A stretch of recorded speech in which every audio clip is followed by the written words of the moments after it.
Improve your vocabulary के इस session में आपका स्वागत है। आज तारीख है 19 अक्टूबर और अगर अभी तक आपने हमारे चैनल्स पिनाकल और फ्रंटियर आईएएस को सब्सक्राइब नहीं किया है तो आप सब्सक्राइब कर लीजिए।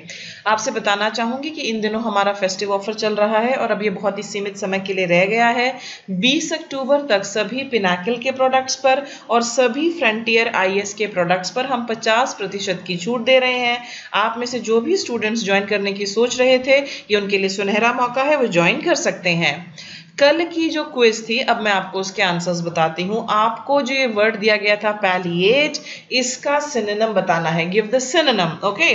और पैलिएट का मतलब क्या होता है? इसका मतलब होता है किसी चीज को कम सिवियर करना, वो बहुत बुरी है। जैसे मान लीजिए आपके सर में दर्द है, आपने कोई दवाई ले ली, दवाई के बाद दर्द कम हो गया, पीड़ा तीव्र हो गई, पीड़ा जो है उसकी जो तीव्रता है वो कम हो गई, तो हम कहेंगे पैलिएट। वहां पर जहां पर भी जो तीव्रता है किसी चीज नेगेटिव चीज की, अगर वो कम हो जाए वहां पर इसका इस्तेमाल होता है। Palliate means to make something less severe.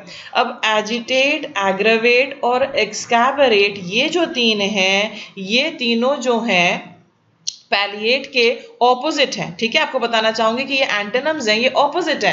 क्योंकि पैलिएट का मतलब अगर तीव्रता कम करना है तो एजिटेट का मतलब तो और एग्रावेट का मतलब होता है बढ़ा देना। मिटिगेट जो है ये यहाँ पर सिनोनिम है। Synonym for palliate is going to be mitigate, कम करना, उसकी तीव्रता कम करना। अब मैं आपको लेकर आ गई हूं आज के शब्दों पर। पहला वर्ड है फ्रिवोलिटी, FRIVOLITY, फ्रिवोलिटी। अब फ्रिवोलिटी का मतलब क्या होता है? बेकार में। ओके, बेकार में बहुत सारे काम करते हैं, इतनी सारी जो किताबें इकट्ठी करते हैं और उनको कभी खोल कर भी नहीं देखते, it is done in frivolity. Okay, एक तो इसका मतलब होता है बेकार में कोई काम करना और उसको ज्यादा गंभीरता से भी नहीं करना। अब आप बेकार में इस पत्थर को उठा कर लेकर जा रहे हैं जबकि आप इसको धकेल कर भी लेकर जा सकते थे, तो सिलीनेस, चाइल्डनेस, चाइल्डिश, लैक ऑफ सीरियसनेस, गंभीरता की कमी, ये सभी जो है इसके अर्थ हैं। ये फ्रिवोलिटी जो है ये एक नाउन है। और कैसा नाउन है ये एक एब्स्ट्रैक्ट नाउन है। ये एक एब्स्ट्रैक्ट नाउन है। इसके सिनोनिम क्या होंगे? समानार्थक क्या होंगे? समानार्थक होंगे लेविटी, फ्लिपेंसी, फ्लमरी, फॉली, फॉली होता है फुलिशनेस, फ्रिपरी, फ्रीबल और ट्रिविलिटी, ये सभी जो है ये इसके सिनोनिम होंगे। ऑपोजिट क्या होगा? ऑपोजिट होगा गंभीरता से कोई काम करना, सिंसियरली कोई काम करना। आप सिंसियरली प्रिपरेशन करेंगे, सिंसियरली सभी वीडियोस फॉलो करेंगे, तभी आपका क्लियर होगा। अर्नेस्टनेस, सीरियसनेस, सोलेमनिटी, ये सभी जो हैं ये इसके ऑपोजिट्स हैं। अब इससे सेंटेंस क्या बनाया जा सकता है? सेंटेंस ये बनाया जा सकता है, बहुत से लोग होते हैं ना, उनको लगता है जीवन में संतुष्टि बहुत आवश्यक है। जो साधु संत वगैरह होते हैं वो क्या कहते हैं? क्या जरूरत है इतने घरों की, क्या जरूरत है इतने धन की। So saints and sages feel owning more than one house is a frivolity. Having many luxury cars and not using them is a frivolity. ठीक है, तो ये था हमारा शब्द नंबर 1। और जितनी भी चीजें मैं बता रही हूँ, एग्जाम्पल्स वगैरह सब दे रही हूँ, इनका जो ये सभी जो है आपको ये पीडीएफ में मिलेगा। और पीडीएफ कहाँ पर है? पीडीएफ का लिंक नीचे डिस्क्रिप्शन बॉक्स में है, अब बस आप वहां से डाउनलोड करें। और वो सभी लोग जो इंग्लिश मीडियम में देखना चाहते हैं वो हमारी वेबसाइट विजिट करें। Embellish, EMBELLISH, embellish. एम्बेलिश का मतलब होता है संवारना, सजाना। क्या अभी जो हमारा फेस्टिव सीजन चल रहा है उसमें आप चीजों को सजाएंगे? बिल्कुल सजाएंगे। आप अपने घर को सजाएंगे। मैं फूलों से, रंग बिरंगे पेपर से अपने घर को सजाऊंगा, आप ऐसा कहेंगे। तो किसी भी चीज को सजाना, उसको और सुंदर बनाना, ये एम्बेलिश होता है। यहाँ पर बीच का वर्ड ले लो आप, बेल, BELL, बेल। जो क्रिसमस ट्री होता है, क्या आप उसको क्रिसमस के सीजन में उसके ऊपर छोटी छोटी घंटियां लगाकर सजाते हैं? जी हाँ। So embellish, we add bells to Christmas trees to adorn it, उसको सजाने के लिए हम उसमें घंटियां लगाते हैं। सिनोनिम होगा अडॉर्न, अडॉर्न का मतलब सजाना, बिडेक, ड्रेस अप, तैयार करना, फेस्टून और फज, ये सभी जो है ये सिनोनिम्स हैं। ऑपोजिट क्या होगा इसका? ऑपोजिट होगा किसी चीज को गंदा करना, किसी चीज को भद्दा करना, उसको कुरूप बना देना। तो ब्लेमिश, ब्लेमिश होता है धब्बा। और ये जो धब्बा है ये जनरली जो इस तरह की चीजें होते हैं ना, चरित्र पर धब्बा, आपके करियर पर धब्बा, जो मी टू अभियान चल रहा है उसमें काफी लोगों ने जो इतने साल इज्जत कमाई थी, उस पर धब्बा लग रहा है, तो वहां पर ये ब्लेमिश यूज होता है।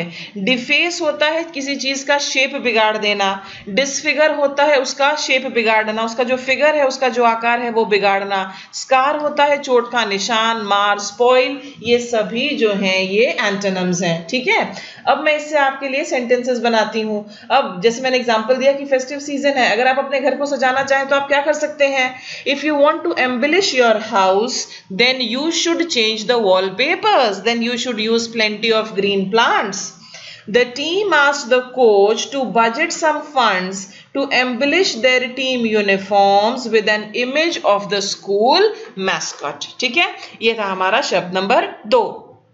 तीसरा शब्द देखिए यहाँ पर, तीसरा शब्द है फ्रॉन्ड, FROND, फ्रॉन्ड। और फ्रॉन्ड क्या होता है? फ्रॉन्ड होता है बड़ा पत्ता, एक बड़े आकार का पत्ता। आपने कभी पानी में देखा है? पानी में आपका कमल खिलता है, ठीक है ना? कमल के पत्ते कैसे होते हैं? कमल के पत्ते बड़े से ऐसे गोल से होते हैं। ये जो बड़े आकार का पत्ता है ये फ्रॉन्ड है, FROND, frond. So frond will be found in the pond, some fronds grow in ponds. और भी पत्ते होते हैं, नारियल के पेड़ का पत्ता काफी बड़ा होता है, तो अ लार्ज लॉन्ग लीफ जो होता है उसको हम फ्रॉन्ड कहते हैं। ये क्या है? ये एक नाउन है, ठीक है? तो ये सभी जो है ये इसके सिनोनिम्स हैं। अब हम इससे एक सेंटेंस बनाने की कोशिश करते हैं फ्रॉन्ड से। Each frond on the tree began to fall off during the autumn season. पतझड़ का जब मौसम आया तो पेड़ के ऊपर से जो एक एक पत्ता था वो गिर के नीचे आ गया। दूसरा देखो, the ruler's servant waved a long green frond from a palm tree to keep her cool. जो रूलर का सर्वेंट था उसने एक बड़े से पत्ते से हवा की। इसके अलावा क्या आपने कभी कभी घर देखे हैं गांव देहात में, उनके जो घर होते हैं उनके ऊपर बड़े बड़े पत्तों से वो छत बना लेते हैं, वैसे भी यूज होता है fronds. Okay, so the poor people had used fronds to make the roof of the house. ये था हमारा तीसरा शब्द। आपको बताना चाहूंगी, याद दिलाना चाहूंगी कि अभी हमारा फेस्टिव ऑफर चल रहा है, ये 20 अक्टूबर तक है, जिसमें हम 50% डिस्काउंट दे रहे हैं पिनाकल और फ्रंटियर IAS के सभी प्रोडक्ट्स पर। तो चलते हैं अगले शब्द पर। यहां पर वर्ड दिया गया है फिल्च, और फिल्च का मतलब होता है चुराना। फिल्च क्या है? ये एक वर्ब है और पास्ट टेंस में ये बन जाएगा फिल्च्ड, FILCHED, फिल्च्ड। ये देखो ये साहब चुरा कर जा रहे हैं। To steal in a casual way, casual तो है तभी तो आधे पैसे बाहर भी गिर रहे हैं। अब फिल्च को मैं अगर ब्रेक कर दूं, एक आ जाता है मेरा फिल और एक आ जाता है CH जो है मुझे याद दिलाता है चीज की, फिल विद चीज। जो श्री कृष्ण थे, लॉर्ड कृष्णा, वो दूसरे घरों में जाते थे और वहां से माखन चुरा कर अपने बैग में भर लेते थे। तो Lord Krishna filched cheese in his bag which was stolen cheese. तो filch stolen cheese, steal in a casual way. Synonym क्या है इसका? सिनोनिम पिल्फर है, स्नेच है, रिप ऑफ है, थीव है, हीस्ट है। ये सारे जो है ये इसके सिनोनिम है। अब इससे सेंटेंस बनाते हैं। If you filch any item from work you will be fired, यानी कि अगर तुमने यहां से कुछ भी चुराया तो तुम्हारी जॉब जो है वो जाएगी। That is the meaning of filch. Okay, अब हम चलते हैं अगले शब्द पर। अगला शब्द है हमारा एडिफिस, EDIFICE, एडिफिस। और एडिफिस का मतलब होता है बड़ी सी, अ ह्यूज बिल्डिंग, जैसे यहाँ पर आप देख रहे हैं।